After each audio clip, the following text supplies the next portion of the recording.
Hey guys, tonight we time slip all the way back. No, not to ancient Rome or the pyramids of Giza, but further still. We're heading into the hot, humming heart of Mesopotamia nearly 4,000 years ago. You're lying on a straw mat in the city of Ur, surrounded by dust-buzzing flies and the low murmur of temple chants. The air smells like wet clay and sweat-soaked linen. It's still dark, but already someone's banging on your door. You're a Sumerian accountant. Yes, really. That's your job. You wake before the sun not for glory or adventure, but to record the exact number of barley sacks that passed through Gate 2 before breakfast. Romantic, right? You probably won't survive this career without a few cracked knuckles and more than one fever, but, hey, your handwriting immaculate. So before you get comfortable, take a moment to like the video and subscribe, but only if you genuinely enjoy what I do here. And I'd love to know, where are you listening from and what time is it right now? Now dim the lights, maybe turn on a fan for that soft background hum, and let's ease into tonight's journey together. You trudge across the courtyard, toes curling at the cold, chipped bricks underfoot. The sun hasn't crested the walls of Ur yet, but the scribes are already gathering like sleepy beetles in the dusty yard. You squint up at the sky. It's that soft, purple haze that always shows up before the heat arrives, your one moment of peace. Then the overseer's voice cuts through the still air. Barley inventory. District 4. Now. No greetings. No how did you sleep, just barley. You shuffle into the storeroom. It's packed with big, tightly bound sacks tied with faded seals that have somehow not crumbled into the dirt. You pull out your stylus made from reed chewed a little too often, and a fresh square slab of clay. Still damp. Cool against your palm. A tiny luxury. Each sack has to be logged origin, weight, collector's name, and the day of delivery. You're not guessing. You carve in cuneiform the writing of wedge marks. There are over 100 characters to choose from, but your fingers know them by feel. That particular triangle wedge for grain. That odd little notch for gate. You scratch in the first symbols, slowly building a record that could last thousands of years, assuming no one steps on it. Again, the thing is, you're not just writing for today. You're writing for the gods. Well, technically for the priests who interpret what the gods want, which shockingly often aligns with well-organized accounting. Still, historians argue whether scribes like you were truly revered or just tolerated. Some texts hint at high status. Others suggest you were one sneeze away from a demotion to brickhauler. Either way, your tablets matter. They track everything from taxes to temple offerings, and the city would unravel without them. At least that's what you tell yourself while elbow deep in barley husks. You finish the stack and start on the tally marks when a little boy no older than 8 comes running in, barefoot and frantic. My mother says her barley got counted twice last week, he says, eyes wide. She wants a refund. You blink. Refund. Well, you say, not looking up. Bring me the original seal and a witness. The kid bolts. You sigh and make a note. Possible dispute, Gate 2, barley double counted. This is your life. You are part detective, part human calculator, part bureaucratic sponge absorbing the mess of early civilization. Some days it feels like you're inventing order from chaos, carving logic into wet clay with nothing but a pointy stick, and your neighbors don't even get started. You live near the south wall where the kiln smoke drifts in and settles like ash in your throat. Your hut's got a reed roof that leaks every third night. But inside you've stashed 300 tablets stacked like little clay pancakes. Most are about barley, yes, but a few are different. One has a poem. One has a list of local birds. One, maybe a recipe, but you can't tell if it's for stew or medicine. Possibly both. Historians still argue whether scribes used personal tablets as journals or just recycled clay. Some say the more eccentric ones, like you found excuses to sneak a few creative wedges in when no one was looking. Outside, the city is waking. Merchants shout, donkeys bray. Somewhere a temple gong rings 3 times. You duck into the courtyard for your mid-morning ration, half a fig and a lukewarm beer-like barley drink. It tastes vaguely like wet bread, but it keeps you going. As you sip, you watch 2 guards drag a man through the square. He's yelling about sheep taxes and injustice. You pretend not to notice. Your job isn't justice. Your job is to write things down and hope someone else handles the yelling part.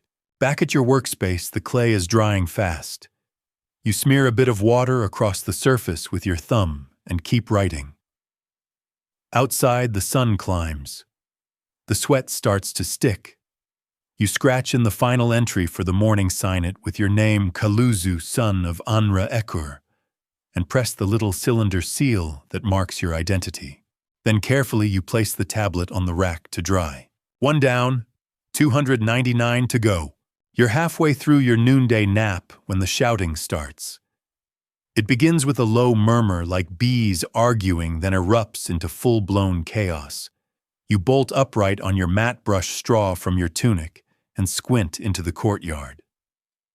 2 men and 1 red-faced priest are waving their arms like desperate birds, and a 3rd figure, Kemu, the goat herder, is doing his best to disappear behind a stack of woven baskets. You groan, because when you see Kemu, you know exactly what's coming, a livestock dispute. Again, you drag yourself upright, grab your stylus and a palm-sized hunk of clay, and step out into the furnace-like sun. It's the kind of heat that makes your tongue dry out just by thinking. You mutter under your breath, "Not again," which is ironic because it definitely is again. This is the 3rd goat-related case this month. Accountant barks the priest, a puffy man who smells faintly of incense and fish. We require an immediate tally and verification of a missing animal from the temple enclosure. Oh joy! Nothing like a goat mystery to spice up your afternoon. You blink slowly. And you believe Kemu took it. Kemu nods so hard his neck might pop off. "I didn't take that goat," he says. "The one they think I took isn't even my type. Mine have black hooves. That one had white ones. Ask anyone." You look at the other man, a young assistant priest with soot on his sleeves. You saw the goat go missing. He hesitates. "Well, I was nearby. I think I saw it." Classic. Half a witness and a full mess. You pull out your clay, dampen it with a little water from your skin, and begin. Entry: goat dispute. Suspected theft. White-hooved animal missing from temple pen. Kemu denies involvement. You glance toward the pen in question 20 paces away. No goats. Just a frayed rope and some trampled grass. Now here's where it gets annoying. You know goats. You've recorded over 1,200 goats in your time. Their weights, their wool yields, even their milk output during hot months. Goats wander. Goats escape. Goats chew through things they shouldn't like evidence. The odds this was theft slim. But if the temple thinks it was theft, and your tablet doesn't reflect that possibility, that's on you.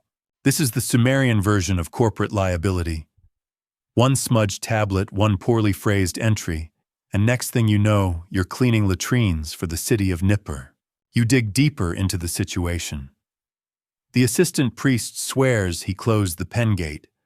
Kemu insists he was busy oiling his goat's hooves with fish liver paste, a real thing by the way. It supposedly wards off hoof rot and demons. Historians still argue whether this practice was effective or just wishful thinking covered in slime. Eventually, you summon a neutral witness, a nearby basket maker, who saw something white dart past during midday prayers. Could have been a goat. He shrugs. Could have been a kid in a tunic. Fast little blur. Super helpful. You update the tablet trying to cover your bases. Unconfirmed sighting, white blur moving west near vendor stalls. Classic vague phrasing covers you legally and sounds like you're doing your job. Then you ask the important question. Was the goat registered? Silence. The priest blinks. We assumed it was. You sigh. No registration, no wax-sealed record, no weight measurement logged, no official entry. You might as well be hunting shadows. Now here's the kicker. If that goat was never officially registered, then Khemu can't have stolen it, because technically it didn't exist. And yet here you are inscribing a ghost goat into a document meant to outlast empires. Welcome to your job. You resolve the situation with the finesse of a tired man who's seen too many goats. You carve your final wedge pending investigation. Animal presumed unregistered. No fault assigned. Then you sign it with your seal, a little cylinder carved with spirals and a very bored-looking eagle. Everyone grumbles, but the priest accepts the result. Khemu gives you a grateful nod, then immediately trips over a basket and knocks over a fruit stand. Classic Khemu. Back at your bench, you add the tablet to a growing pile of what you call your incident stack. These are the weird ones. Goat disappearances, fish, miscounts, a bizarre chicken barter dispute you still don't understand. You flip back through one of the older ones, a sheep registry, with an unexpected poem scrawled on the edge. You wrote it on a whim one night after 4 cups of honey beer. Soft fleece, sharp horns, the night smells of you still. It was meant for her, the weaver's apprentice. The one with the amber earrings and the laugh that made your stomach tilt sideways. She's married now, of course. Married to a brewer with more barley than sense. But you kept the tablet. Not for the memory, for the words. Sometimes when no one's watching, you write for yourself. Stories, daydreams, little riddles you carve into broken clay shards and hide under your floor mat. There's one about a talking donkey who tricks a priest out of his sandals. You're pretty proud of that one. Historians still debate whether scribes wrote fiction for fun or solely composed temple records. But if they saw your floor mat stash, they'd know. The sun dips low now, and the shadows stretch long across the plaza. You gather your tools, rinse your stylus, and lock your records in a clay jar sealed with wax. Then you walk home past the now empty goat pen. Just as you pass the alley behind the fruit vendor's stall, you see it. A flick of white. 2 small, curving horns. The goat! You stare. It stares back. Neither of you moves. Then it blinks, turns, and vanishes into the gloom. You smile. Some mysteries you decide don't need solving. The next morning starts unusually quiet. Too quiet. No shouting, no broken amphorae, no kids chasing chickens through your courtyard. You almost think you've gone deaf until you open your door and see why. The whole city is hungover. Not from drink, well, not entirely, but from the previous night's lunar offering ceremony. Everyone stayed up watching the high priest pour honeyed wine onto the temple steps, while whispering things to the moon that definitely sounded more like gossip than prayer. You, being ever the responsible accountant, stayed just long enough to count how many amphorae were used, then slipped away with a date pastry and a new clay slab. Now, back at your bench, the light is soft and golden, slanting through reed blinds. The clay is damp, the stylus sharp, and you think, just for a heartbeat, that today might go smoothly. But then you open your scroll basket and spot it. Not a scroll, of course, but something rolled and knotted with a familiar bit of blue twine. You unroll the waxed linen sheet, and there it is. A love poem. A new one, not in your handwriting. The script is neat, precise, with gentle wedges that curl just slightly on the ends. Feminine, possibly. Or someone mimicking femininity. Either way, it's nestled between a batch of grain shipment manifests and a copy of your own temple wine inventory. It reads, "Your hand writes numbers, but your eyes write stars. The barley bends where you have walked. May your stylus fall only in sleep, and may I be the clay it touches next." You sit there slack-jawed for a full minute before you remember to breathe. Then you laugh, a short, confused, not unpleasant laugh. Because you know what this is. This is a love note. Hidden among your manifests. Mixed in with your spreadsheets, basically. You check the seal, none. Just the twine. Clever. You rewrap the poem and set it aside gently like it might sprout wings and fly off if you breathe too hard. Then, you get back to your manifest heart racing like you've just sprinted to the ziggurat steps. The day unfolds in typical fashion inventory logs. Broken counting stones, a minor dispute over spoiled lentils. You settle into the rhythm of it. But every few minutes you glance at the linen-wrapped note. Like it might change. Like it might whisper something else. By noon, the quiet has been replaced with normal Ur-City volume overlapping arguments, livestock farts, and the occasional cymbal crash from a distant festival practice. And someone knocks. You look up, and it's Iltani, the ink-haired scribe from the oil stores. She's holding a broken stylus and wearing that same crooked grin she always uses when she's caught pranking someone. Need a fresh clay, she says. And a spare stylus. Mine had an unfortunate meeting with a jar of date syrup. You nod, hand her one of your best. And for a second, just a flicker, she pauses, eyes flicking to your stack of documents. To the note. Did she see it? Is she the one? She gives nothing away. Just thanks you, and walks off humming what sounds suspiciously like the poem's rhythm. You return to your work. You want to be productive. You want to focus. But now every tablet feels like it might hide a secret. Every ledger might come with a wink. Later that day, a messenger boy drops off a crate of shipment codes from the fish docks, stamped with the unmistakable blue seal of the Northern Harbor Master. You groan.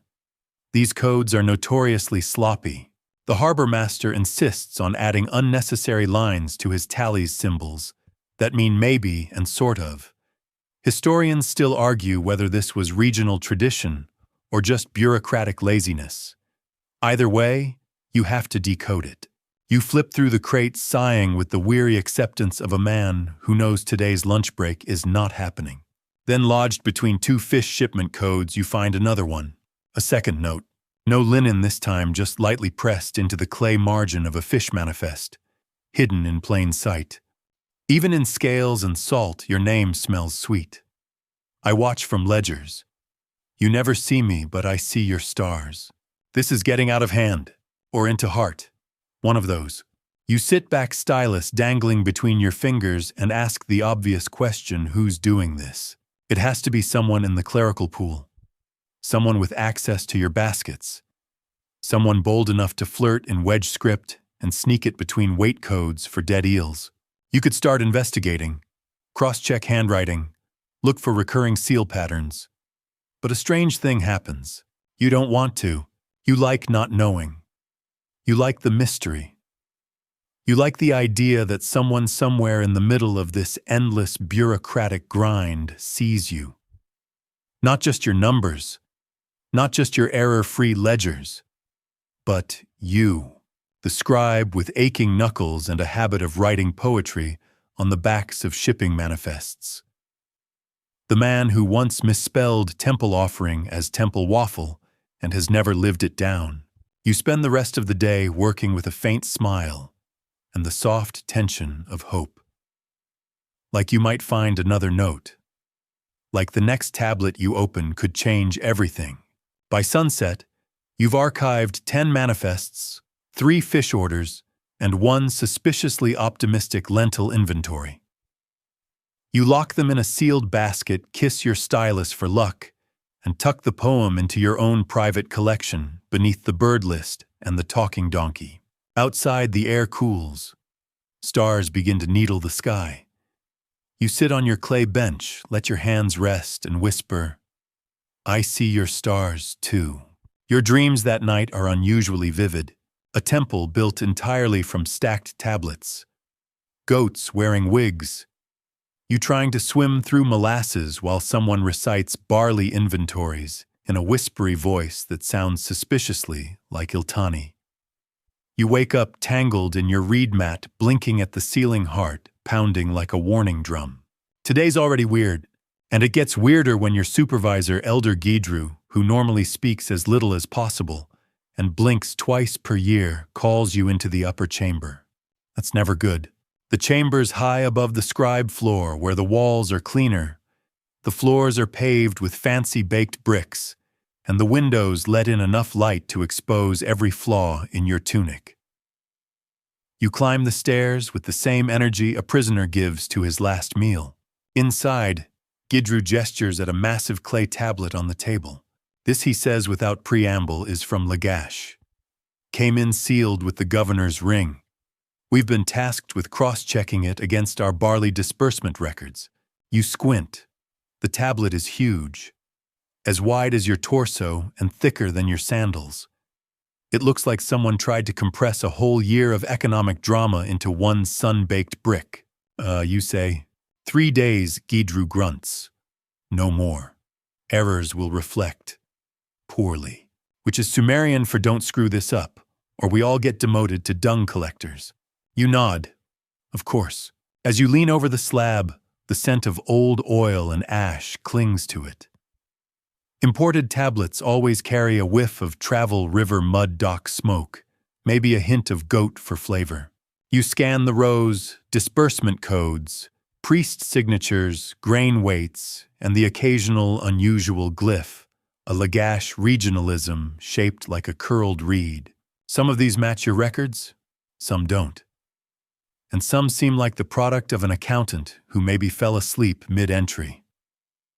One barley log states 18 sacks delivered by the sky, which either means a typo or Lagash has invented teleportation. Historians still debate how much poetic license ancient scribes were allowed in their records.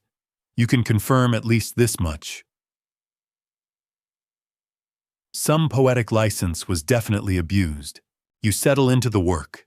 The process is painfully meticulous, comparing your city's monthly grain outflow to Lagash's inflow tracking, where the barley went, who signed for it, and whether it existed at all.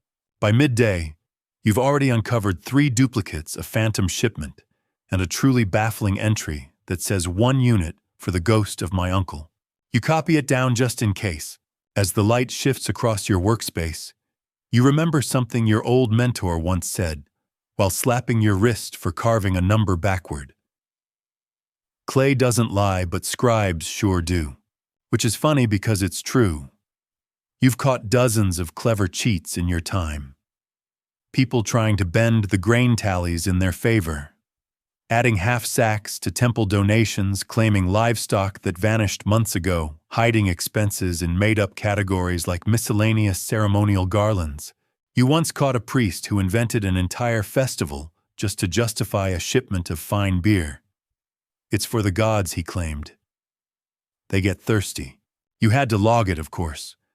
And technically, it's still on the books as Festival of the Thirsty Moon. Anyway, back to Lagash. The weirdest thing about the tablet isn't what's on it, but what's missing. There's a 4-month gap where no barley is logged leaving yet Lagash records receiving massive shipments during that time. That means either your city's logs are flawed, or someone at Lagash is inflating their grain intake for glory. You smell scandal, or at least mild embezzlement. You don't get excited often, but this is juicy. And just when you're deep in thought, balancing 2 wax-sealed scrolls on your knee and making notes on the back of an old sheep tax record, you see it. In the corner of the Lagash tablet, hidden beneath a smeared weight entry, carved in tiny, nearly invisible wedges. Clay keeps secrets, but the wise will dig. You blink. Read it again. It's not part of the shipment data. It's a message. And the style, the soft curl at the end of the wedges, it matches the mystery poems.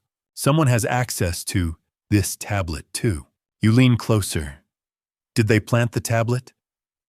No, that would be too elaborate. More likely they worked on it in Lagash and knew it would end up in your hands. This thing just went from bureaucratic audit to slow-burn mystery romance thriller, except with less kissing and more barley math. You're not sure whether to be flattered or unnerved. Maybe both.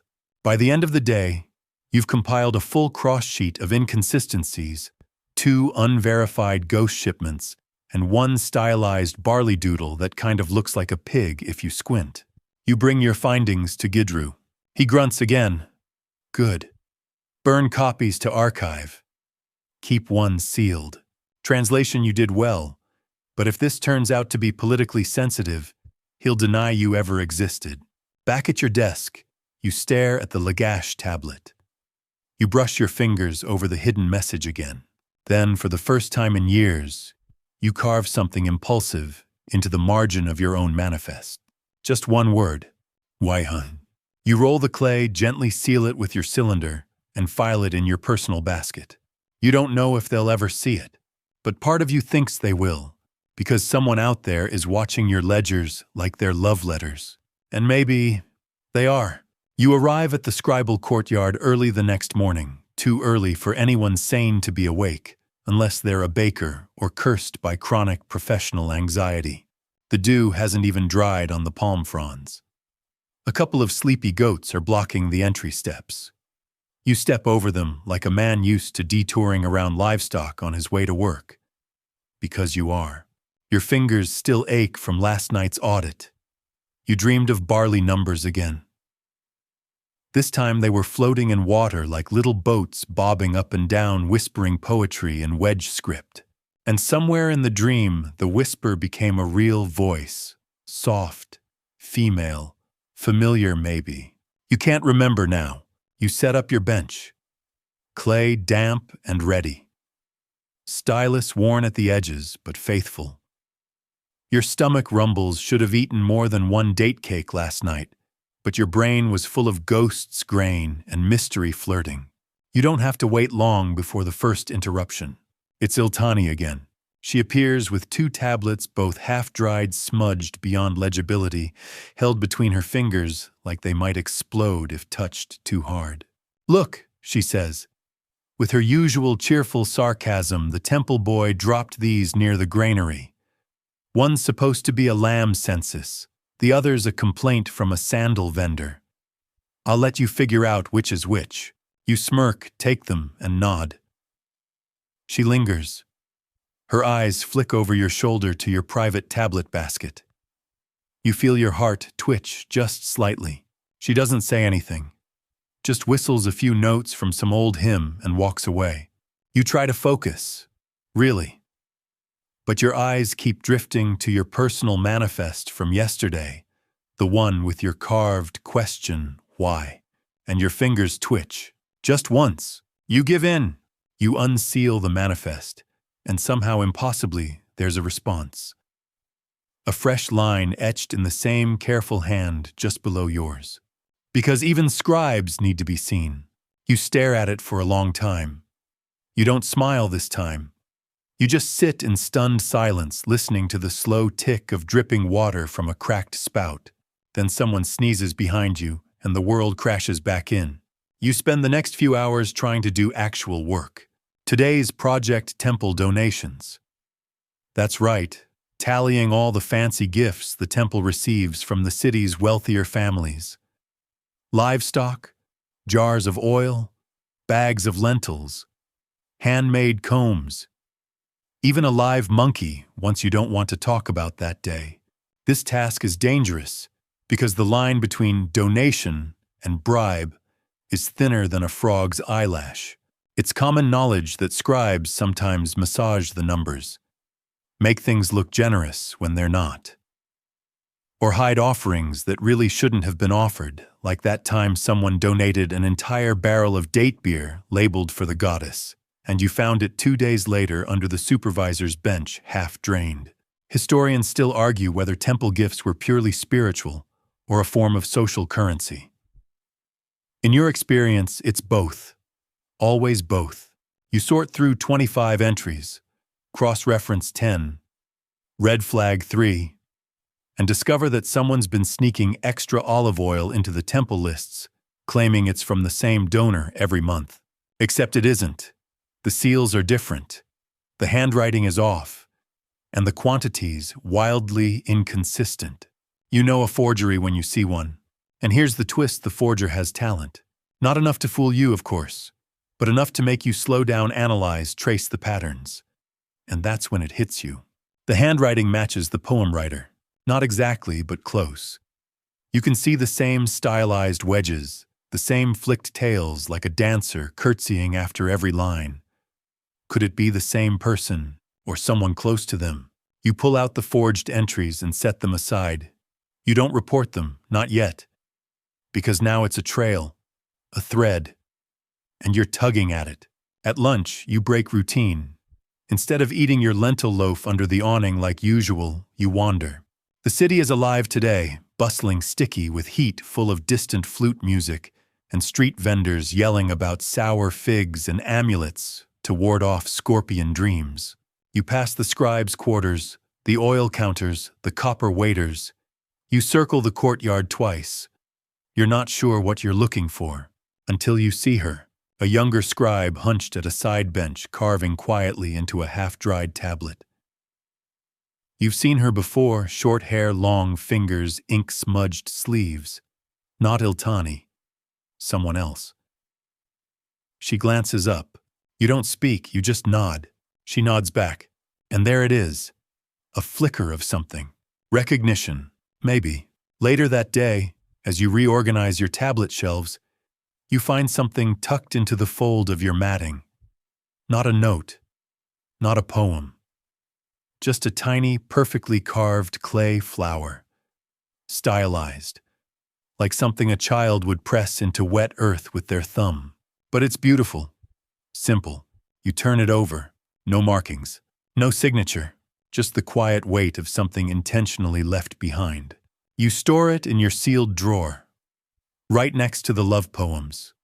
Next to the barley manifest. Next to your own scratched-out doodles from slow afternoons. You're building a secret archive. Not for the temple.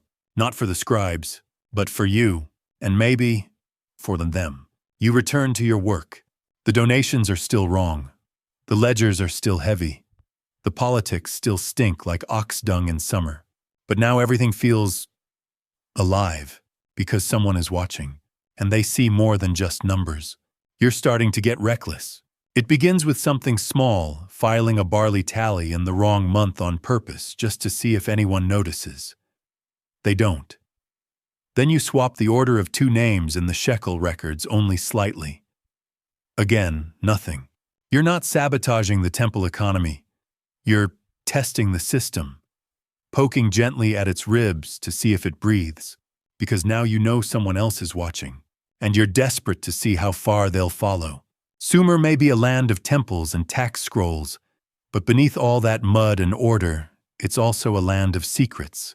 Historians still argue whether scribes were mere recorders or subtle architects of society, nudging reality with their styluses, controlling narratives more powerful than royal edicts.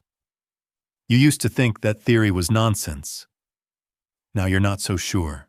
The next day, you're given a new assignment: temple staff payroll logs. It sounds dull. It is dull. But it's also revealing. You learn things. Like the fact that High Priest Ninjina's youngest nephew has been listed as lead incense lighter for the last 6 months, despite being 3 years old. Or that one of the goat herders is earning twice the standard rate because he has unusually persuasive goats, apparently. But what grabs you is a line under the scribe's payroll, a name you don't recognize: Melu Eresh. Listed as assistant archiver, drawing a small but consistent shekel allotment for the past year. You've never met this person. You ask around casually. No one has. And yet their name appears again and again, always tied to obscure but official tasks: copying festival records, cleaning styluses, sorting surplus contracts. It smells wrong, but not in a criminal way, in a clever way. You find a tablet from 5 months ago signed Melu Eresh. The handwriting. It matches the mystery poems.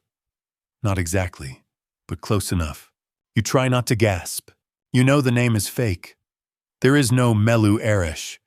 It's a construct, a phantom scribe. Someone built this identity inside the system to give themselves access to archives, tablets, temple rooms without ever being questioned. That's a level of stealth you aspire to. You're impressed, maybe a little jealous, but you also feel exposed. Because if they can do this, what else do they know? That night you make your own move. You prepare a simple clay tablet. Smooth, palm-sized.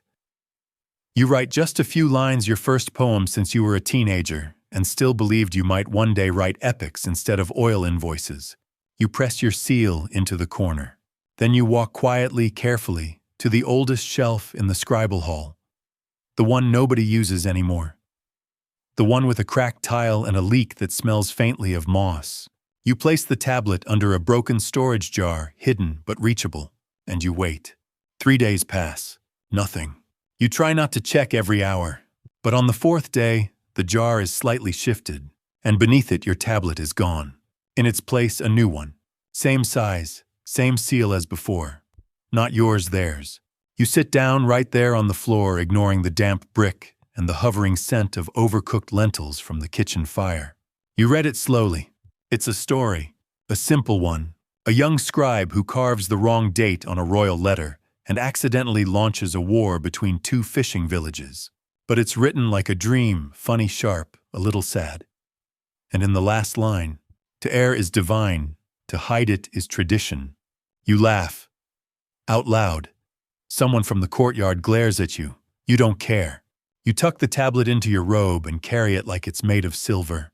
Later that evening, while reshuffling warehouse receipts, you find another anomaly, one that sends a chill down your spine. It's a receipt for 2 baskets of scrolls sent to Nippur, signed Melu Eresh. Except this one is dated next week. That can't be right. You flip it over. The back carries a cryptic wedge phrase, "Dates are clay. Mold them wisely." They're taunting you, no inviting you. You spend that night at your reed mat, eyes wide open, staring at the ceiling, replaying the entire last month. You know their code. You're learning their rhythm. And maybe you're falling a little bit in love. Not with a person, not yet. But with the mystery of them. With the way they use clay, not just to record, but to play. Because this job, this city, this life, it's always been so rigid, so defined. But now you see possibility. Now the world feels soft again, like wet clay, like something you can shape. The next morning, before the sun fully climbs the ziggurat, you head straight to the scroll room. Nobody sees you. You've timed your movements like a goat thief, silent, deliberate, slightly jittery. You scan the shelves until you find the tablet again. The receipt for scrolls bound for Nippur. It's still there, mocking you gently with its future date and that strange message. Dates are clay. Mold them wisely.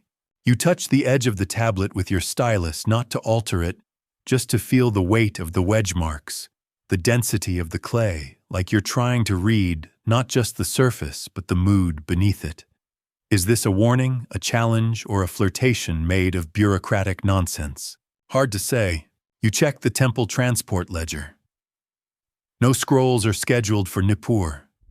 No donkeys are tagged for long-distance travel. No oxen harnessed. No bribes hidden in hay bales. And yet Melu Eresh signed it. You sit with that a moment. Then a strange thought creeps in. What if Melu Eresh is more than one person? You know it sounds mad. But the handwriting has started to shift ever so slightly between appearances, some strokes a bit crisper, some lines narrower like one person teaching another, or a collective adopting the same mask. Historians still argue whether pseudonyms in Sumer were acts of rebellion or necessity. But you're starting to wonder if they're more like clubs, secret societies hiding in plain clay. You return to your own work, but your focus is fractured. Even when you're updating the brewer's copper report or checking the burnt ends of reed contracts from the fishmongers, you keep hearing that phrase, mold them wisely. You look at time differently now. It's not just a linear scroll, it's a circle, a spiral. Dates are clay indeed. They dry, they crack, but sometimes, if you're lucky, they can be softened again with just a little water and curiosity. Around midday, the temple steward makes a surprise appearance. This is rare. He's usually locked in his sunless office counting sheep that haven't existed in 10 years. He drops a basket in front of you. It's filled with old manifests, civic donations, property transfers, forgotten festival entries. "We're clearing storage," he says. And I was told, "You are good with weird ones." You raise an eyebrow but nod, keeping your heartbeat casual. As soon as he's gone, you start digging. Most of it is rubbish. Pages of ceremonial fish counts. A marriage contract so smudged it might have been used as a napkin. One particularly detailed listing of beard lengths recorded at a council meeting. Apparently long beards were vary in that year. But then at the bottom, something odd. A tiny clay envelope. You know, the type used for private messages, usually cracked open by the recipient and then discarded. But this one is unbroken. You almost hesitate. Then you crack it. Inside, a slim, curved slip of baked clay. One line carved so fine it's almost invisible. "Are you still watching?" Your heart does a funny little thing, like a hiccup trying to become a song. That night you don't go home. You sneak into the archive tower. It's not entirely against the rules, just frowned upon to be in there after moonrise, especially when the rats start skittering between the foundation stones like tiny ghosts of lost tax evaders. You light a small oil lamp and pull out one of your private drawers, the one with the carved flower, the strange poem, your reply tablet. You add something new, a symbol, just a sun between two reeds. It doesn't mean anything.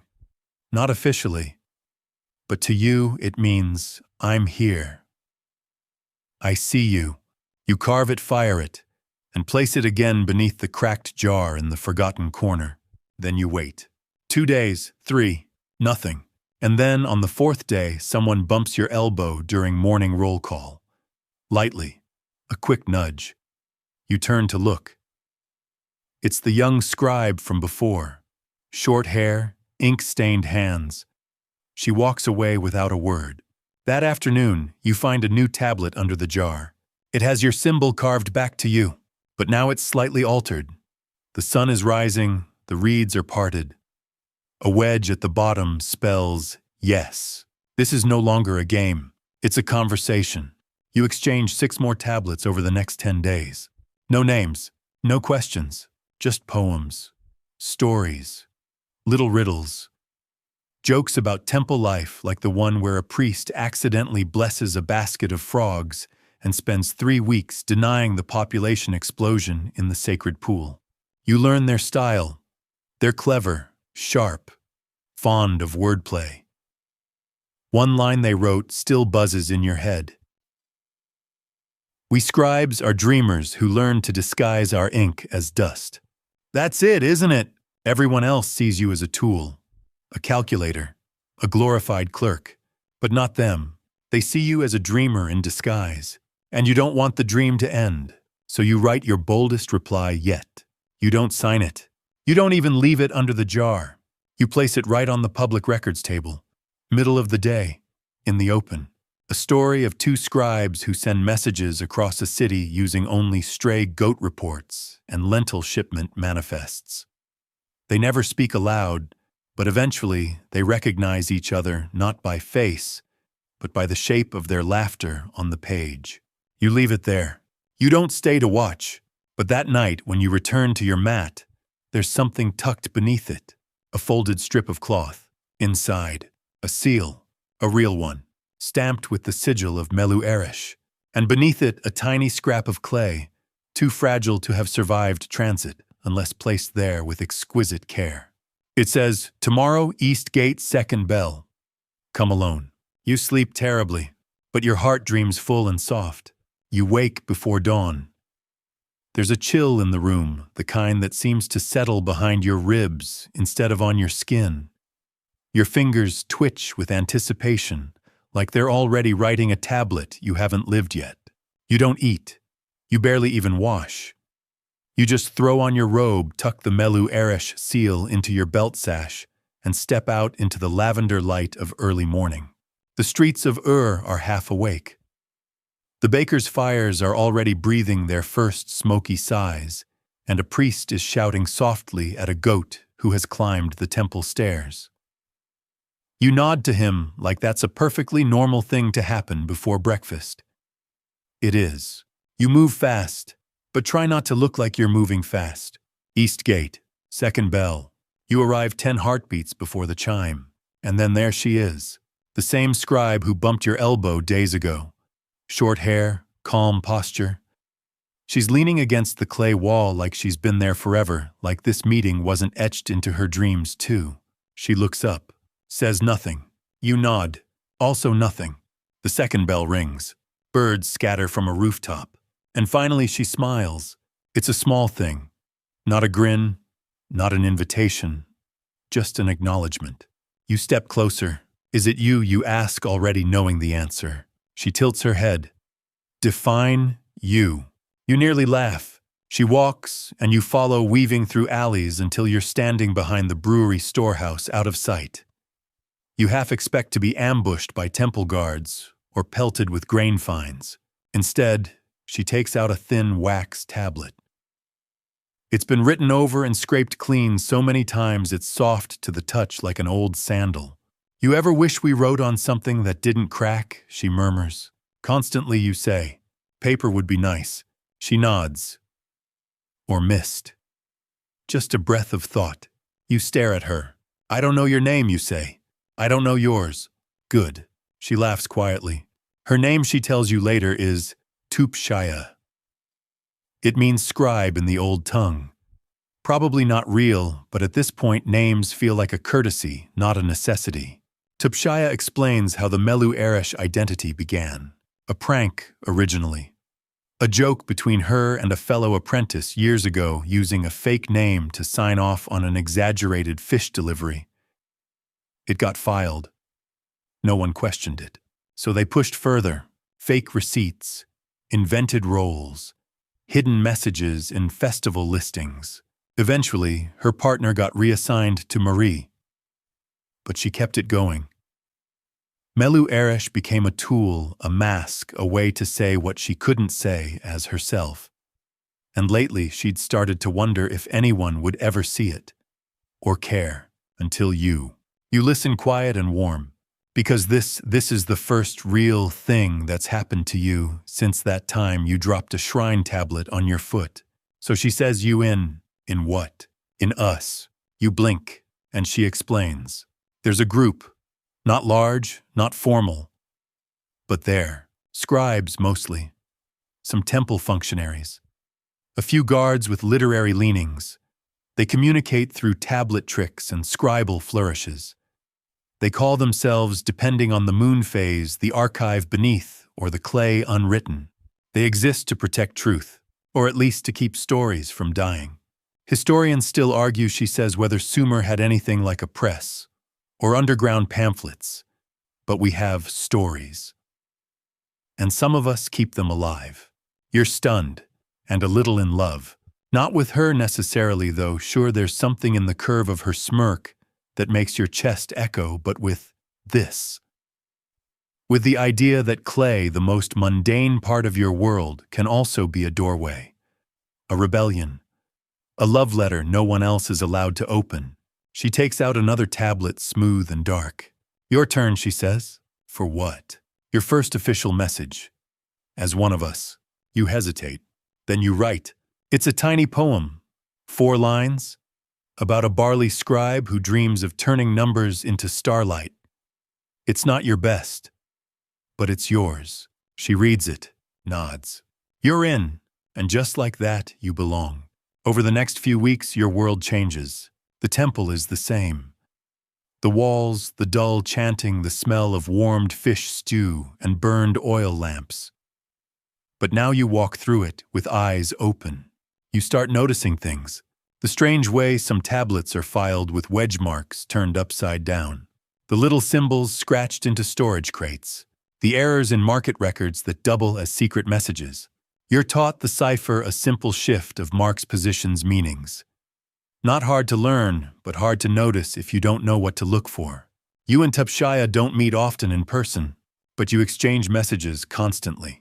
Through ledgers, through trade records, through poetry slipped into contracts. And it grows into something else, something neither of you names. One day, she leaves you a tablet with no words, just the symbol of a fish curled around a moon. You reply with a stylish drawing of two reed boats drifting together in the same current. It's quiet, this thing between you, but it's real. You're still working your day job, of course. Still balancing ledgers and correcting delivery dates and explaining to some priest that a goat can't count as a tax exemption just because it was divinely energetic. But now between all the routines, you have a purpose, a secret, a truth no one can edit. You are not just a scribe anymore. You are a whisper in the archive, a misfiled miracle, a storyteller disguised as an accountant. Some mornings you still wake up with the taste of dust in your throat and a half-formed spreadsheet in your dreams. Old habits. But now beneath those habitual rhythms, inking the reed, drying clay by the hearth, checking storage seals for tampering, there's a hum. A quiet music to the way you move through the temple. You've become a ghost with a clipboard. Tupshaya doesn't write for a few days. That's normal. Your exchanges aren't a calendar. They're a current. Sometimes slow, sometimes sudden, always winding toward something. You don't panic. Not until the 5th day. Then a sharp shift. She misses your hidden riddle in the barley tax summary. She doesn't reply to your carved beetle poem. She leaves no token at your shared jar. And then the worst, a tablet bearing the Melu Eresh seal is filed publicly. Uncoded. Blonde. A requisition for fish oil. You stare at it too long. You turn it in your hands, weighing not just the clay, but the intent. This isn't her voice. It's like someone borrowed her pen, but forgot how she breathes. Something's wrong. You start listening more closely. Eavesdropping gently. The way a pot listens to rain outside the window. In the halls, you hear flickers of worry. Someone's been reassigned to Kish. A junior scribe reprimanded for improper record-keeping. A clerk gone quiet. And then you see her, Tupshaya, in the courtyard, standing beside one of the temple's high advisors. Not speaking, not smiling. You call out, but she doesn't turn. Later that day, you receive a strange gift, a cracked stylus wrapped in a bit of linen. No note. It's hers. You recognize the bite mark near the handle she always chewed when she was stuck on a verse. So either this is a goodbye or a warning. Either way, you don't sleep. You sit up that night in your quarters, cross-legged on your straw mat, and start pulling out your private stash. All the odd tablets. The ones with her riddles. Your secret poems. Every message stamped with the Melu Eresh seal. You spread them out like a constellation. They don't say goodbye. They say run. Okay. Not literally. But you read between the wedges. You see the pattern. The last few poems follow a structure used in temple departure hymns. There's even a phrase she once mocked, "Let the barley rise where the scribe departs." It's there woven in sideways as if she's slipping beneath a wave and using the ripple to write you one last time. So now you have a choice. You can pretend nothing's changed, or you can act. You choose the latter. You begin forging.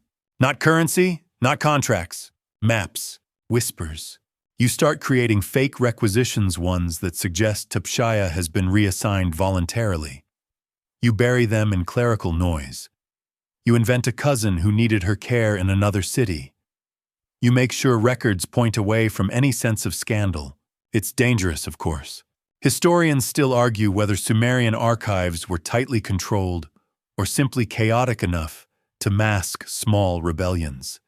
You're banking on the latter. You know the clay. You know how it folds. You plant a new identity for her, a widow's assistant in Lagash. Modest, forgettable, but safe. The temple won't chase a non-threat. Meanwhile, you keep your head low. You start acting like the scribe they expect. You even feign interest in a promotion that would put you in charge of the wheat tithe rosters, a fate dull enough to be protective. But your mind stays with her, and the others. The archive beneath.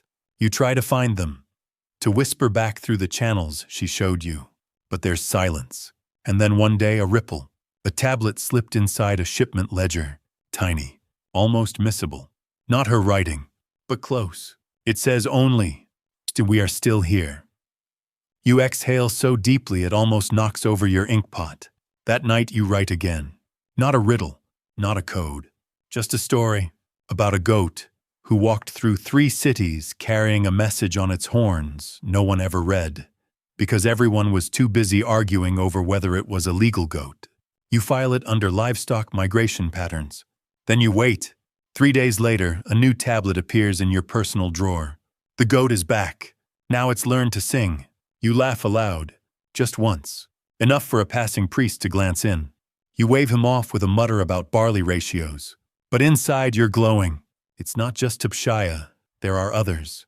New voices, different styluses, different slants in their wedge marks. But same code, same spark. You're no longer part of a duo. You're part of a movement. And they start asking things of you, quietly. Nothing dangerous, yet.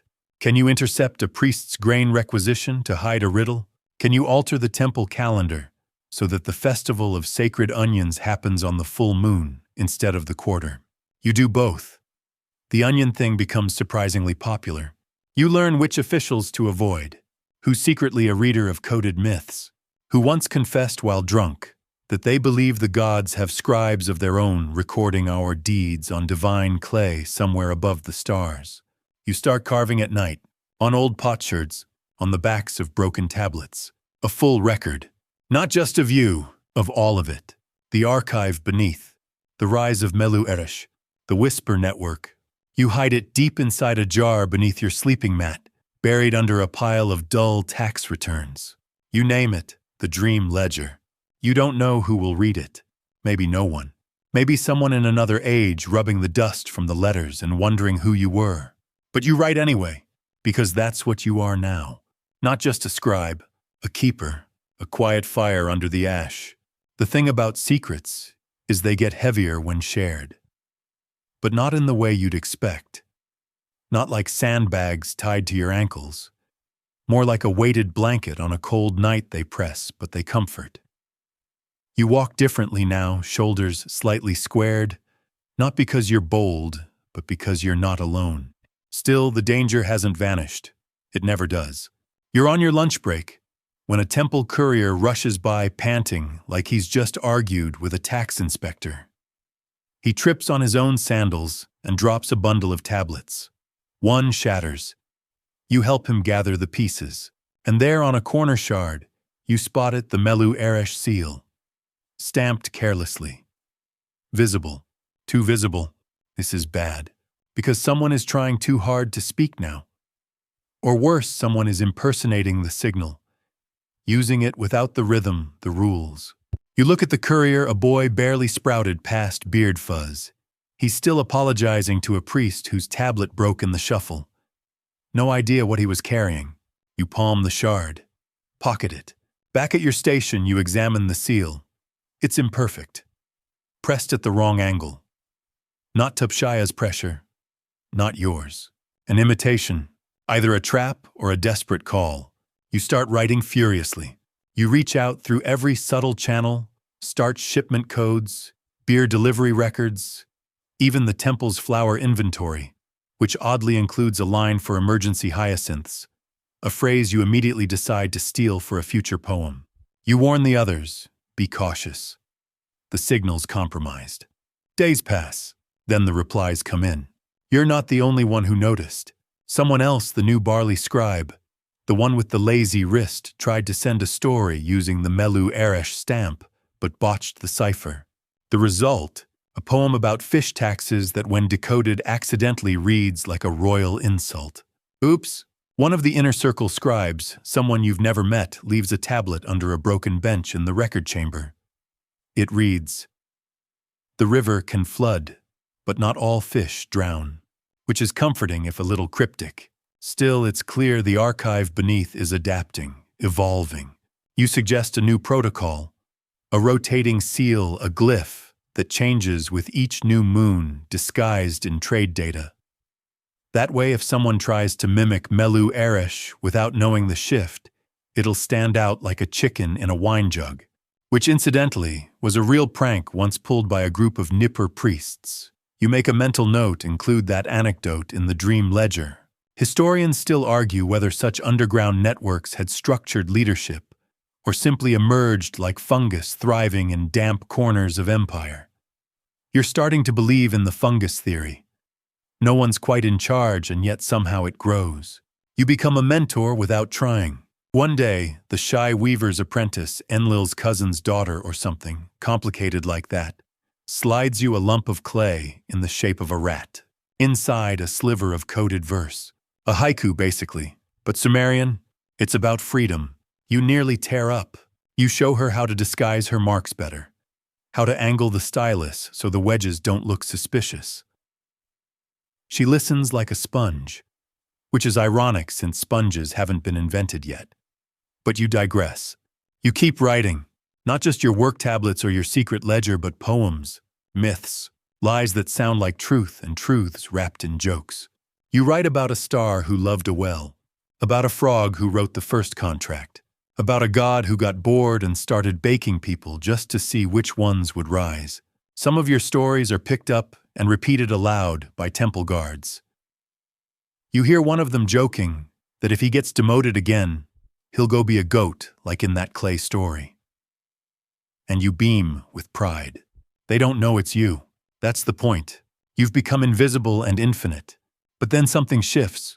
You're summoned, not by the high priest, thankfully, but by one of the senior archivists, an old man with the voice of a boiling reed and the eyes of a heron.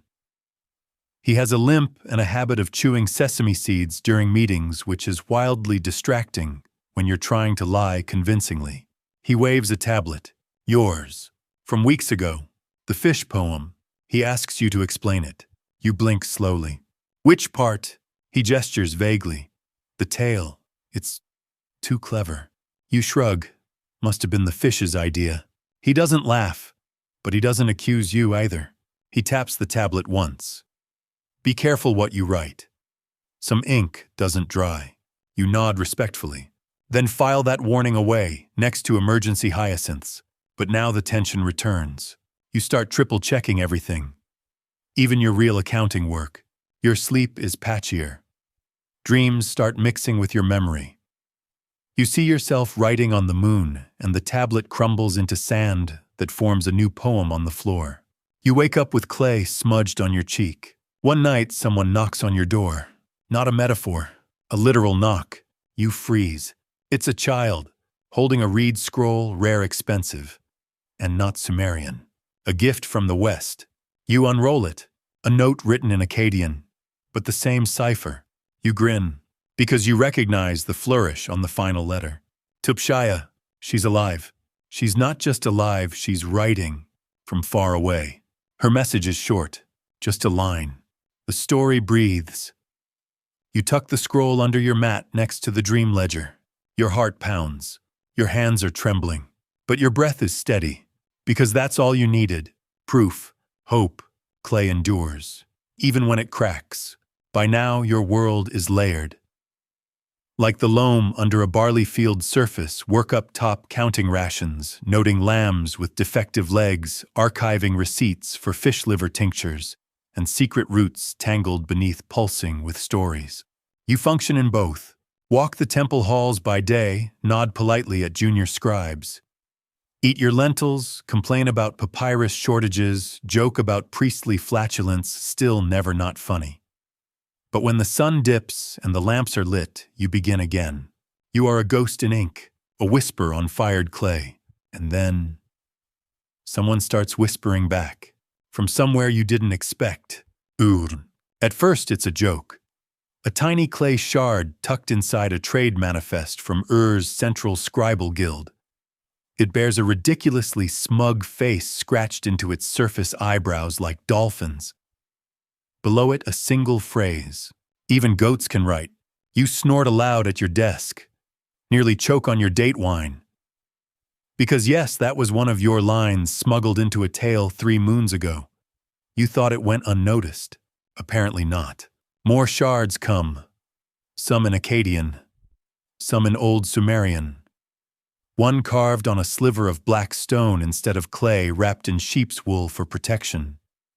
And every time the style shifts. Different voices, different humor, but always the same signal. You respond carefully, through trade receipts, tax conversion rates, a deeply unnecessary analysis of how many reeds it takes to roof a moderately holy shed, and they respond again.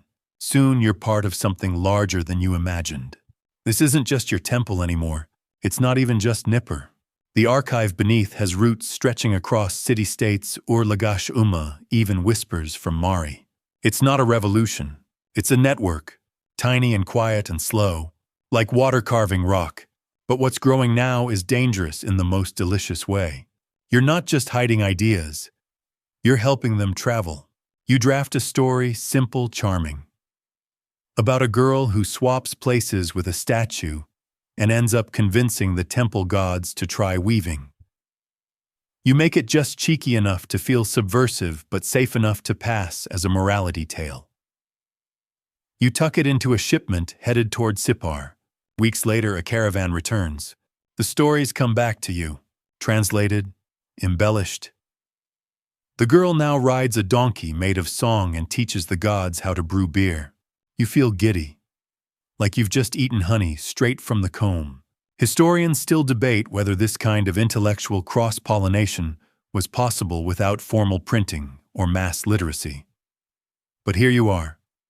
Living proof. The ideas travel on legs, they grow in clay, and they come back changed. Your little goat poem is now a folk chant among traders near Eridu. A list of tax euphemisms you wrote as a joke is being treated as official doctrine by some particularly lazy grain clerks. And someone, bless them, has turned your Onion Moon Festival into an actual ritual, complete with a song involving tambourines and, for some reason, ducks. You laugh so hard you fall off your stool, but not everything is joy. The temple's growing suspicious again, not of you directly, but of stories. The high priest has begun restricting what can be archived in public record. New protocols are issued. All mythic content must now pass sacred tone verification. Whatever that means. The truth, they're afraid. They know stories carry power, that they can move faster than decree, deeper than law. So they try to freeze them. But you know better. You've started training others, scribes barely out of adolescence. Some messier than others. One lad can't stop carving spirals in the margins. Another keeps accidentally drawing penises in the spacing glyphs. You gently redirect their creativity, show them how to cloak their messages, how to build stories that seem innocent until they're whispered aloud. You assign pseudonyms. One calls herself Clay B, another Dust of Ninlil. Your own signature has long since vanished beneath layers of persona. Sometimes you're the ink beetle, sometimes the fifth frog, once just a thumbprint beside a crooked star. You make it harder and harder to trace the tales. Soon even you don't know who's writing what, which is exactly the point. And then one morning, you wake to a pigeon at your window. A real pigeon, with a scroll tied to its leg, not standard practice. Pigeons are usually temple messaged only for emergency grain recalls or weather alerts. This one, no temple seal.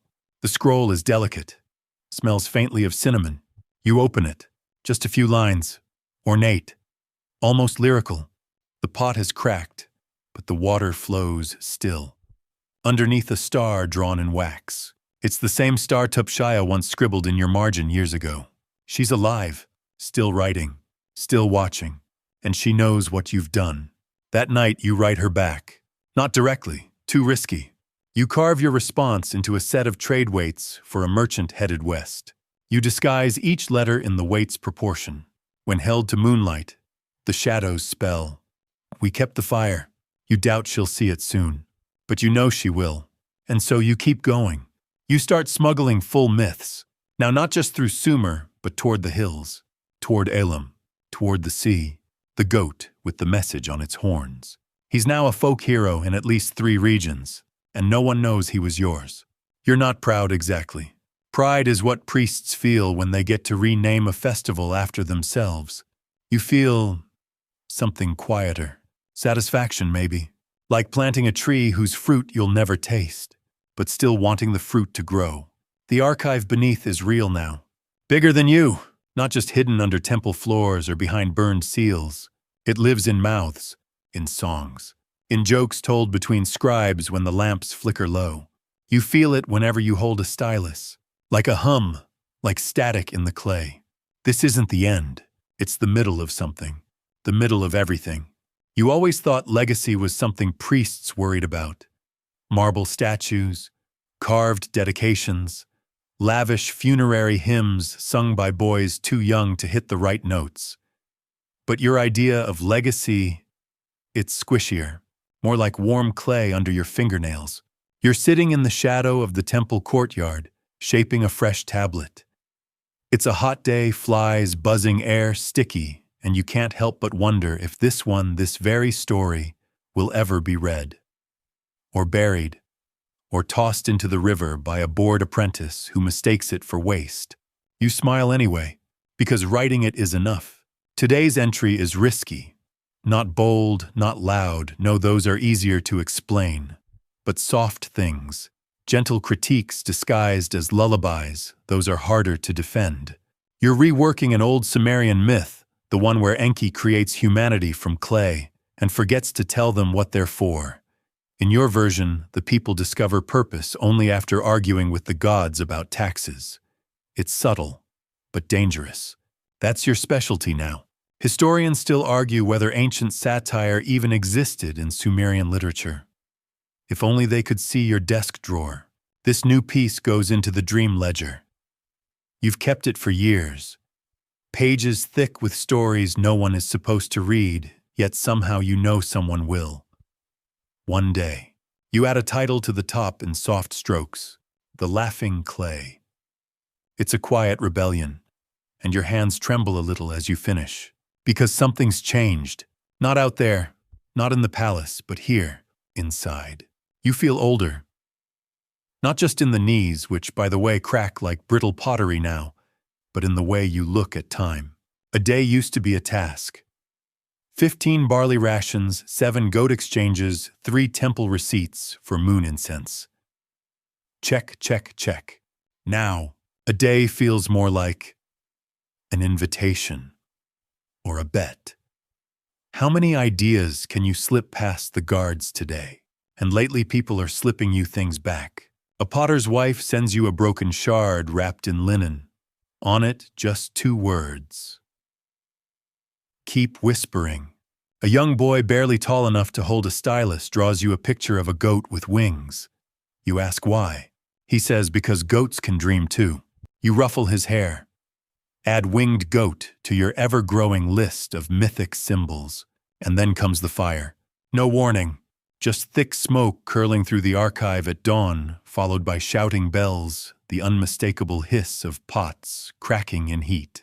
You run barefoot, not caring that you left your belt or your better tunic behind. By the time you get there, it's chaos. The West Wing is already gone. Flames licking at the ceiling's tablets crumbling to dust. A column falls. People scream. The old archivist, the one with the heron eyes, is on his knees trying to drag out a crate of temple census records. You grab the dream ledger. No hesitation. Not even a pause. Your fingers burn, but you clutch it to your chest and run. Out through the colonnade, past the sacred pool, past 2 bickering guards, trying to decide if prayers or buckets are more effective against fire. You don't stop until you reach the outer gardens. There, under the shade of a pomegranate tree, you collapse. The ledger is safe, scorched at the edges, but intact. Somewhere behind you, a priest wails over the destruction of holy doctrine. You don't join him. You've seen which shelves burned. You know which tablets survived. The fire, it seems, was selective. Rumors follow. Arson, some say. A punishment from the gods, others whisper. You hear someone claim it was divine wrath over a shipment of rotten fish offered at last week's ceremony. But you know better. You've been watching. The crackdown has begun. Stories, especially the hidden kind, are now dangerous currency. The temple's new chief scribe arrives wearing hard eyes and an amulet shaped like a snake biting its tail. Not subtle. He issues a new decree. All archival content must be reviewed before cataloging. That's fine. You just get more creative. You start writing error tablets, mistakes so clumsy they're clearly decoys. One lists a barley yield of infinity goats. Another records a festival date as last Tuesday of next month. You leave these in obvious places. Let the overseers waste their time. Meanwhile, the real stories go elsewhere. You recruit the laundry boy, the only one small enough to squeeze into the crawl space under the archive floor. He becomes your courier, your shadow. He doesn't ask what he's carrying, just smiles and says, "Will this one make people laugh again?" You nod every time, because yes, always yes.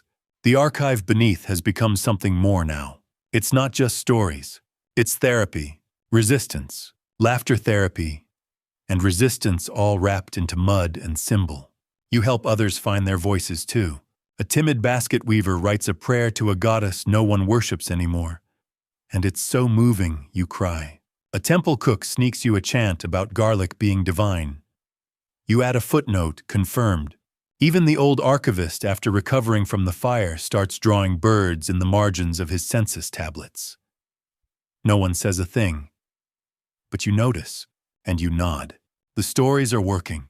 Somewhere in the dust and smoke, in the ruins and ruins, to be something living hums, a pulse beneath the clay. Not loud, but steady. Then one night you dream of Tupshaya again. She's standing in a field of tablets, each balanced like a stone on edge. Wind blows, but none fall. She holds one out to you. Blank. You look up. She says time to let them write now. You wake up with the sun in your eyes. There's a new courier waiting at your door. He has a message, an invitation. Someone wants you to help start a new archive. Elsewhere. You smile, because the archive beneath doesn't stay still. It follows the clay, and the clay is always moving. You leave quietly. No farewell feast, no ceremonial garland, no long-winded priest mumbling thanks over incense ash. Just a clay box of tablets strapped to your back, a crooked walking stick, and sandals that squish, because you stepped in a puddle on the way out. Fitting, really. You pass the southern gates at dawn. The guards are too sleepy to care.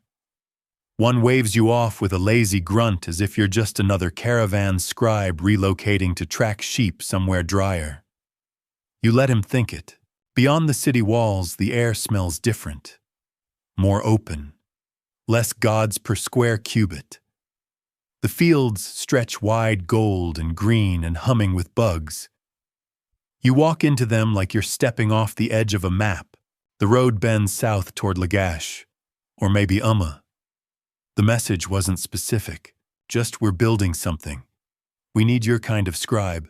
You've heard rumors that after the temple fire, splinters of your work scattered farther than you thought. That couriers have been carrying badly translated tales into hill country tales, suspiciously full of flying goats, onion gods, and wise donkeys with anger management issues. You grin. Apparently they've been inspiring copycats. One town reportedly built an entire festival around your mythical trade inspector, who taxes the stars. They chant riddles by moonlight and burn cracked tablets like offerings. Fringe, yes, but sincere. You arrive at the meeting place, a squat, half-built structure just outside a market town. It smells like wet clay and ambition. There are no guards, no high priests, no gold-plated doors. Just people, scribbling, laughing. One woman wears an amulet shaped like a frog. Another wears one shaped like a goat, but with wings.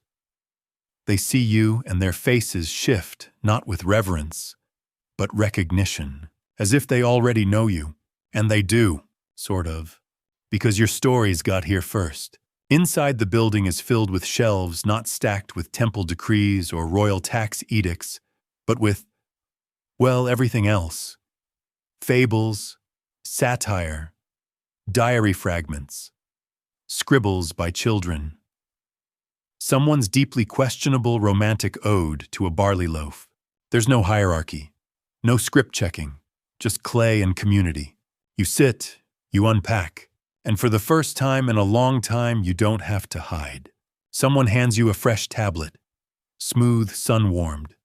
A stylus, too. Yours broke a week ago. You grip it carefully. It feels unfamiliar, and then perfectly right. This archive, their archive, doesn't have a name, but you call it the other fire. Because that's what this is, isn't it? Not the fire that destroys, but the one that lights hearths. That roasts onions, if we're being honest. That warms cold hands in the rainy season. Historians still argue whether non-official archives like this one ever truly existed. Some dismiss scattered finds as practice scribblings or accidental storage pits. Others claim stories like yours could only have survived orally. Let them argue. You're here, and here stories move like wind. You're introduced to the core scribes. None wear the standard scribe's braid. One has tattoos up both arms, clay symbols spiraling like vines. Another carries a bag full of mystery fragments, including a shard with your old thumbprint. They ask you to lead a circle, not as a teacher, as a guide. You nod. Sit cross-legged, open your box, and for the first time in years, you read aloud. No disguise, no false gloss, just the story of the girl who taught gods to weave. When you finish, they clap. A real messy, joyful clap. Later that night, someone sings a version of the tale using a clay drum and 2 spoons. You can't tell if it's terrible or genius, probably both. You stay for weeks, then months. The archive grows. Caravans bring tablets wrapped in palm leaves. One carries a broken pot covered in wax symbols.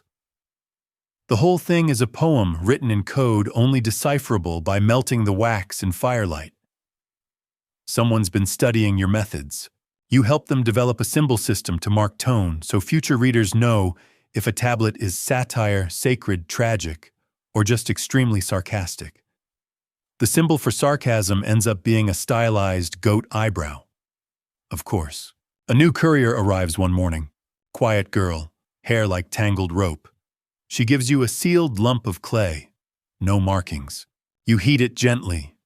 Inside a miniature scroll etched with symbols too new for you to recognize. She shows you. It's her people's dialect. Mountain folk. They've started writing. Your stories were the seed. Now the roots are finding new soil. This is bigger than you. You see it in the eyes of the weaver who sneaks time to etch lullabies between batches of temple rope. In the boy who can't read yet, but memorizes stories by tapping rhythms on pots. Even in the old stonemason who records his dreams on shards, just in case someone in the future wants to know what old men dream about. Spoiler, mostly fish. One night as the moon glows fat and low, you walk outside the archive. You look back. The building glows from within lamplight, and laughter clay, dust in the air like fireflies. You think of all the stories that used to hide in shadows, and now they sit on shelves, not to be locked away, to be shared, like bread or jokes about priestly flatulence. You smile, because this is the archive you always dreamed of, and it's not beneath anyone. It's right here. You're not the newest voice here anymore. Others have taken up the stylus. Faster sometimes, wittier definitely, with fewer backaches. You spend your mornings mentoring, afternoons reviewing, and evenings walking among the shelves, fingers trailing the edges of tablets like they're sleeping animals. You still write, but not for yourself now. You've become a midwife for other people's ideas. Today, a young woman brings you a story about a talking mortar and pestle that argue over whether they're truly useful or just noisemakers used by distracted cooks. It's clever. You suggest she add a line where the pestle accuses the mortar of being emotionally shallow. She laughs, adds it, nailed it. You sit with her while she etches, and while she works, you find your thoughts drifting backward, to a time before you knew how to hold a stylus correctly. When you thought stories were just for kings, when you worried that your dreams were too quiet to matter. And now, you're watching a whole archive bloom from that very quiet. It doesn't replace the great temples. It doesn't need to. This one grows sideways through markets and kitchens and courtyards and songs hummed while peeling onions. Historians still debate how peripheral archives operated in the ancient world. Some argue they were merely extensions of official scribe networks. while others believed they were more grassroots, ephemeral, even intentionally elusive. You know the answer, because you lived it. This archive survives not in stone, but in motion, in mimicry, in rebellion disguised as bedtime tales, in recipes that are also love letters, in broken pots that get reassembled with gold-painted glue and turned into storytelling chalices. Yes, someone did that. No, you're still not sure why. Your own work has been scattered. Some of your original tablets were copied and recopied, each time a little different. Some have been translated into dialects you don't understand. One was apparently turned into a ceremonial chant in a fishing village that now believes your fictional eel god is responsible for rainfall. You feel oddly flattered, and yet for all the joy, there's also a restlessness. Not of regret, of readiness. You're not dying, not yet. You're not even truly old, though the mirror would beg to differ. But you feel a shifting. You've said what you came to say. Now it's time to listen. You tell your apprentices, yes, they call themselves that now that you'll be stepping back. Not leaving, just unbusying. One asks if you're retiring. You say, I'm repurposing. They pretend to understand, but they don't need to. They'll figure it out. On your last official day as chief scribbler of the other fire, they hold a little ceremony. It's absurd and sweet. There are drums made from old grain sacks.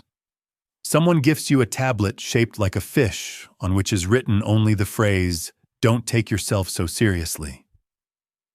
Another offers you a cloak made of scroll scraps stitched together. It is wildly impractical and weighs at least 40 pounds. You wear it anyway. Then they bring out a surprise. One of your oldest tablets, the dream ledger itself. Preserved, polished, mounted in a simple clay frame with the words, "He dreamed so we could." You almost laugh, almost cry. You settle for coughing awkwardly and blaming dust. They ask you to read from it. You do. The story about the scribe who turned invisible when nervous. They roar with laughter. It's a good note to pause on. The next morning you begin walking again, this time east. No plan, no summons, just the feeling that there are still stories out there, ones you haven't heard yet. Maybe not to write. Maybe just to hold quietly and pass on. Along the way, you stop in towns you've never seen before. In one, a child recites a story about a donkey who negotiates peace between gods by offering each a different kind of cheese. It feels familiar. You smile and ask who wrote it. The child shrugs.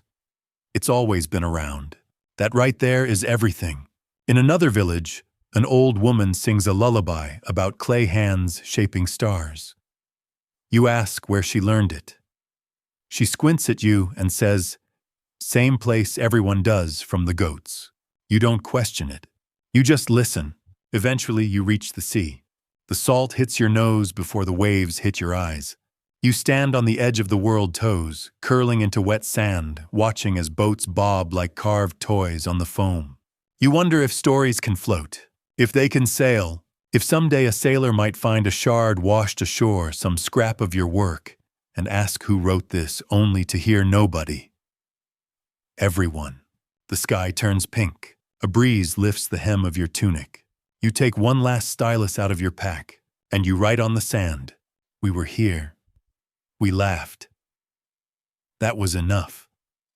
The tide comes in, but not fast enough to stop you from finishing. You stay a while by the sea. No duties now. No tablets to catalog. Just the rhythm of waves and wind and the occasional crab attempting to challenge your sandals to a duel. You let it win. In the evenings, you light a driftwood fire and listen to villagers share their own stories. A sailor tells one about a starfish that grants you the ability to understand seagulls, which turns out to be more curse than gift. Another recites a poem about a fish who forgets who it is every time it blinks.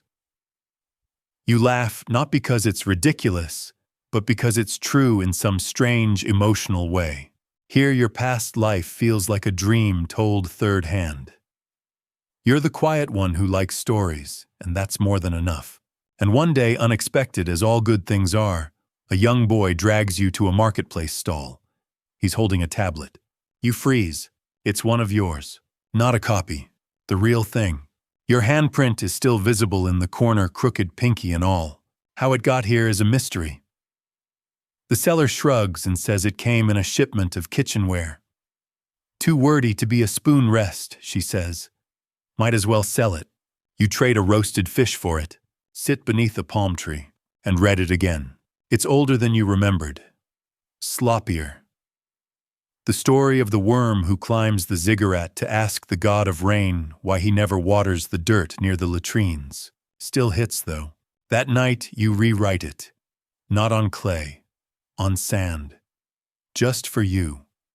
Then let the tide take it. Historians still argue whether the Sumerians ever believed in a true death of the author. Some point to the uniformity of temple scripts as evidence of strict authorship. Others argue the abundance of reused material hints at a culture where the origin mattered less than the utility. You've lived both. You wrote to be heard. Then you wrote to be remembered. Now you write because it brings you joy. And if it doesn't survive, that's okay, because it's already been. At dusk, a girl sits beside you. Says her uncle used to tell her about the onion god. Says the god helped her through her first winter away from home. She asks if the onion god was real. You say only when sliced. She nods, accepts that. You realize that's the best kind of truth. Not provable, but livable. And that night, you do something you haven't done in years. You dream, not of fires or kings or misplaced tablets, but of stories, as stars, infinite, faint, everywhere. And someone like you is reaching up, catching one. Just one. Writing it down. Letting it glow. That's enough, because you lit yours. And it's still floating, even now. You lie back. The sand cools beneath you. The waves hush themselves like they know the story's over. That it's time to rest. You breathe slower now. No more walking. No more worrying about broken styluses or clay cracking in the heat. Just stillness. Gentle. Patient. Like the stars are waiting for you to sleep. And maybe they are. Because even if your name fades, even if the last of your tablets dissolve to dust, the things you set in motion will linger. The giggle of a child at a well-timed donkey joke. The soft chant of a lullaby passed from mother to daughter to stranger. The spark in a listener's eye when they realize this story is mine now. You taught them that stories aren't owned. They're shared, like bread or dreams, or the hush that comes at the end of a long, long tale. So breathe in and let the desert warmth drift behind your eyes.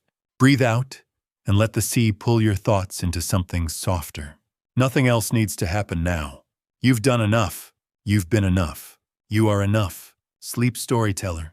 The words will wait for you.